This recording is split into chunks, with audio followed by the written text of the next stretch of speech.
প্রতিষ্ঠান বসে বসে ভাড়া দিতে হচ্ছে।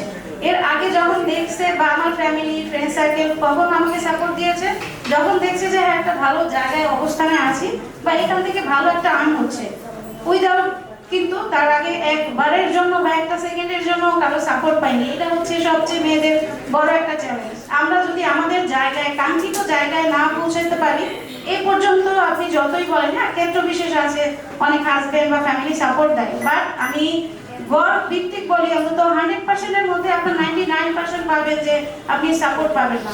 সো সেই ক্ষেত্রে যেটা বড় চ্যালেঞ্জ হয়েছে যে আমি যখন আয় করে ভালোই একটা দেখাতে পেরেছি তখন সাপোর্ট করেছে। যখন প্যান্ডামিক সিচুয়েশনে চলে আসছে, ইভেন দো হচ্ছে আমার ফ্যামিলি থেকে আমার বোন ভাই বোন যা সবাই কিন্তু এটা গুটায় ওঠার জন্য অনেক মানে মরিয়া হয়ে উঠছে যে কেন বসে বসে আমি এটাকে পারবো বা ক্যান্সারের মতো কেন টানবো।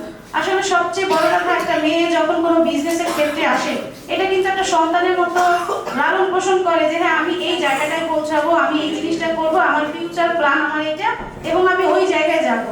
সো দেখা গেছে যে সন্তানের মতো ভিতরেই একটা লালন পোষণ করে আসে। সো মিশন সবাই থাকে, কিন্তু ভীষণটা সবচেয়ে বড় জরুরি। যার কারণে আমি জানি যে এই প্রতিষ্ঠানটা আমার একটা সন্তানের মতো।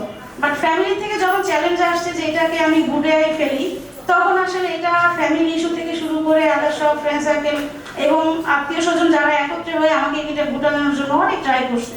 কিন্তু এইখানে আমি একটা জায়গায় স্থির ছিলাম যে যাই বলুক আমি এই জিনিসটাকে কন্টিনিউ করবো।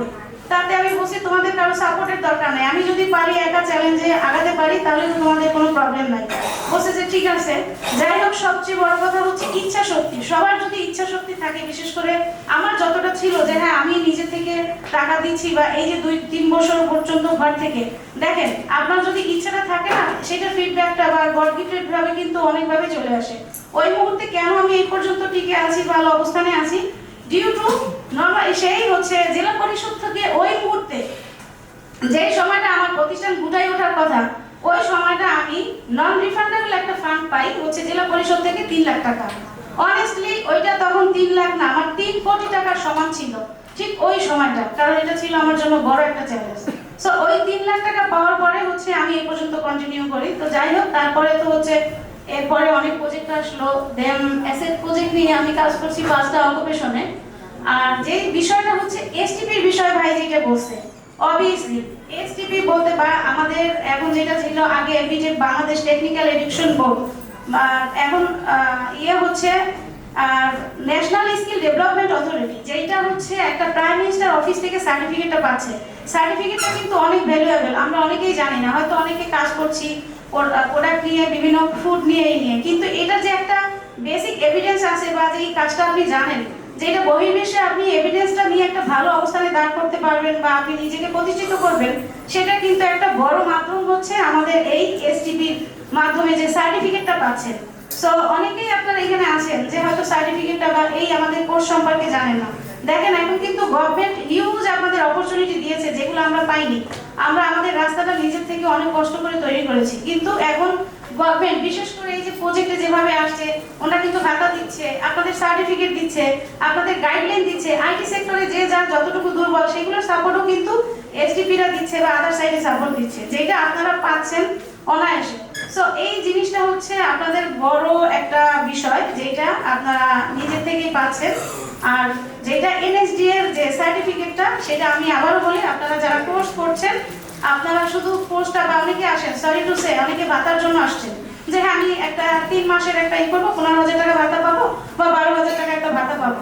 বাট দেখেন আপনার কিন্তু ক্যারিয়ারের বড় একটা প্ল্যাটফর্ম তৈরি করে দিচ্ছে। যে সার্টিফিকেটটা পাচ্ছেন সেটা অবভিয়াসলি ভ্যালুয়েবল, আবারও বলি। সো যে যেটাই করছেন এটা প্যাশন ভাবে নেবেন এবং এটা ভালোবেসেই নেবেন। ওকে, আসলে সরি টু সে আমি অনেক সময় নিয়েছি, অনেক অনেক ধন্যবাদ ভাই আপনাকে। অনেক অনেক ধন্যবাদ আপনাকে। আসলে আমার মনে হয় যে তার কথাগুলো অনেকটাই এনকারেজিং, যে আসলে আমরা নারীরা তার মতো যদি এরকম এগিয়ে আসে, যে প্রশিক্ষণ একটা সেক্টর আছে, হ্যাঁ এই সেক্টরে যদি আমরা উদ্যোক্তা হয়ে উঠি এবং তাহলে দক্ষতা উন্নয়ন ঘটবে। এবং দক্ষতা উন্নয়ন সারাদিনের যত বক্তারা যত কিছু বলেছেন যে আসলে সকল অর্থনৈতিক ক্ষমতায়নের পেছনে কি কাজ করে সেটা আমরা লিখেছি। এবার আমি যাব কৃষিবিদ শরীফ জামানের কাছে। উনি অ্যাসেট প্রকল্পের জেন্ডার স্পেশালিস্ট। ধন্যবাদ মোশাররফ ভাই। প্রথমে ধন্যবাদ জানাচ্ছি সুন্দর একটা আয়োজন, এই আলোচনার আয়োজন করার জন্য। আন্তর্জাতিক নারী দিবসে সকল নারীদের